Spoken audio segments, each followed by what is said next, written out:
Welcome to Mia's Life with Books. If you couldn't tell by the channel name, my name is Mia and I'm going to be making videos about all things books. I have already got both a booktok and a bookstagram under this name. I'm such a waffler, I just thought why not try long form content. One of my favourite things to film at the moment on my booktok is mini reading vlogs. So I thought if I start posting on booktube then I can post full length reading vlogs, and I just think that's going to be really fun. Do I think this is going to go anywhere?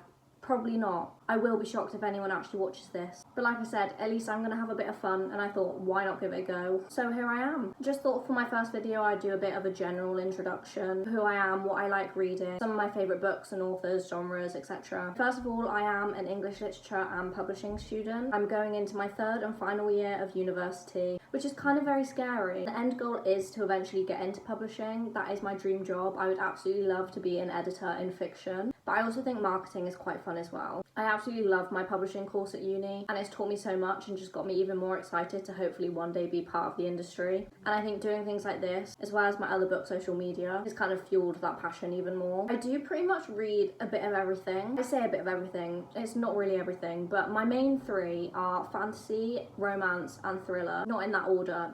It varies, it changes. I do occasionally read more general fiction, lit fic, but more so along like the lines of Taylor Jenkins Reid, lit fic. But yeah, mainly it is fantasy, romance and thriller. I couldn't pick a favourite out of those. Maybe I could narrow it down between fantasy and thriller. I feel like all three of the genres are just so different and I enjoy them all for different reasons. I couldn't tell you my top main genre. I am also a major mood reader as well, so I don't often make set TBRs just because it never ends well for me. Because I read quite widely, I have got a wide range of favourite authors. So some of my favourite authors would be Rachel Gillig, Stephanie Garber, Holly Jackson, Carly Fortune, Ali Hazelwood, Alice Feeney, and so many others. I actually have so many, it's actually kind of concerning. However, I think that just means I read a lot of good books, so I'm not complaining. I thought a good way to get into my specifics in my taste of books would be to do the 5, 4, 3, 2, 1 book challenge, just to kind of get an overview of my favourite books and books on my radar, etc. The first of those questions is 5 books that I love. I have a huge list of favourite books, so this was kind of hard. I just kind of chose the first 5 that came to my head. First of which is The Invisible Life of Addie LaRue by V.E. Schwab. This has been one of my favourite books for like 4 years now. I'm just obsessed with it and it has lived rent-free in my head since I read it. Then I also chose The Night in the Moth by Rachel Gillig. This is my favourite book of 2025 so far. Last year, in 2024, my favourite books of the year were The Shepherd King duology. So it's not really surprising that The Night in the Moth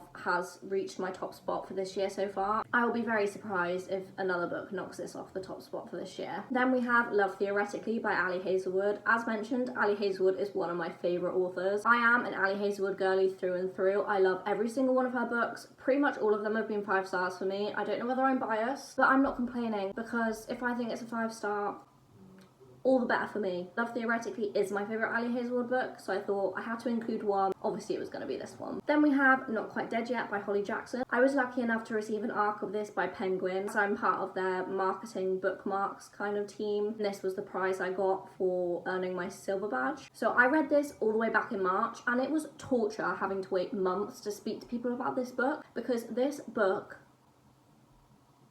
I had so many thoughts and feelings, I just had to get them out, but I couldn't because no one else had read it yet. I'm glad that it's now out and everyone's loving it, and I've been speaking to everyone about it. And I think this is also my second favourite book of the year so far, so another strong one. And like I said, Holly Jackson is one of my favourite authors. Lastly for this question, I have gone with Once Upon a Broken Heart by Stephanie Garber. Specifically, The Ballad of Never After is my favourite book in this trilogy, but when I say this, I mean kind of the trilogy as a whole. I'm also a Caraval girly through and through. Both trilogies are equal in my head. I just thought I'd include this one because it was the first one that popped into my head. This is just everything I love in a whimsical fantasy. It's just so much fun, and I think we all love Jax. Sorry if the lighting's just changed. As soon as I brought these books into the frame, it kind of switched up. Bear with me while I'm getting to grips with YouTube filming because it's slightly different to TikTok filming, and I am still using my phone. I don't have a fancy camera or anything, so just bear with me. But anyway, the next part of the tag is 4 books on my TBR, so I've just grabbed 4 off of my shelf. I have a very long physical TBR, but I only have a fraction of that with me at uni because obviously I can't bring every single book I own with me. These are just 4 that I've grabbed randomly off that shelf. First we have A Deadly Education by Naomi Novik. I think I heard Rachel Catherine speaking about this and she did really enjoy it from what I remember, and ever since then it has been on my radar. I kept seeing it in like Waterstones and online and just kind of kept seeing it everywhere. I finally got it recently. It's like a School of Magic kind of vibes. I love a good School of Magic. Love a good academy setting. There's just something about magic schools that hits different. Then we have Voyage of the Damned by Frances White, which I actually have not heard hardly anyone speaking about, but it sounds so good. It is essentially a murder mystery set in a fantasy setting. As a thriller and a fantasy girly,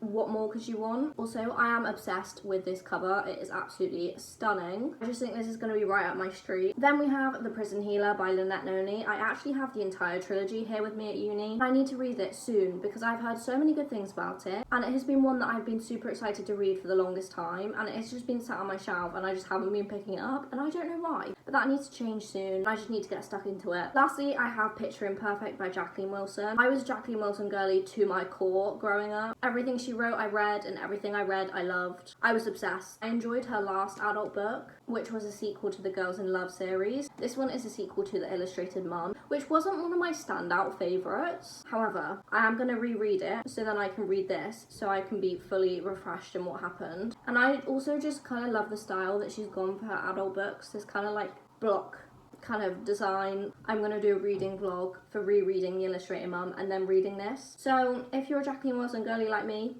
keep your eye out for that one. Maybe subscribe, and then you'll see when it drops. So the next question is 3 books that I always recommend. This first one is technically cheating because it is a duology, but I am going to say it anyway because I never shut up about it, and that is The Shepherd King duology by Rachel Gillig. I have already mentioned it in this video. Like I said, these 2 books were my top 2 books of 2024, and for good reason. If you look at my BookTok, you will see many videos that mention this duology. There's just something about them that hit different, and I fell in love as soon as I read them, so I always recommend them. Then I have gone for my underrated favourite, which is XOXO by Axio. I think Axio is a hidden gem. Not enough people read her books. They are so good, and I always try and mention her and her books whenever I get the chance, just because I do think they deserve so much more hype. And I will not rest until everyone has read an Axio book. This was the first book of hers that I read, so it has a special place in my heart. It's a really cute YA romance, so I do recommend it a lot. Lastly, I chose This Summer Will Be Different by Carly Fortune. Again, another one of my favourite authors. And until One Golden Summer by Carly Fortune came out, this was my favourite Carly Fortune book. How many times can I say Carly Fortune in like the past minute? Too many. But anyway, I love this book. This is one of my favourite romance books of all time, hence why I'm always recommending it, especially if people are looking for summer recs. And I know it's not really summer anymore, but if you're missing the summer vibes, I'm going to recommend it to you right now because it will give you the perfect summer vibes. The next question is 2 recent 5-star reads. One of those is Problematic Summer Romance by Ali Hazelwood. Again, like I said, I pretty much rate every Ali Hazelwood book 5 stars because to me, they are all 5 stars. They give me that 5-star feeling. They make me really happy, and this was no different. This setting was so much fun. I loved the Italy vibes, the wedding vibes, seeing previous characters from Not in Love. It was just so much fun, and I was here for it. My most recent 5-star read was 7 Summers by Page 2. I'm not going to go too much into detail with my thoughts on this one because it will be making an appearance in my September wrap-up video as I have finished it this month. But I will say one thing, it destroyed me.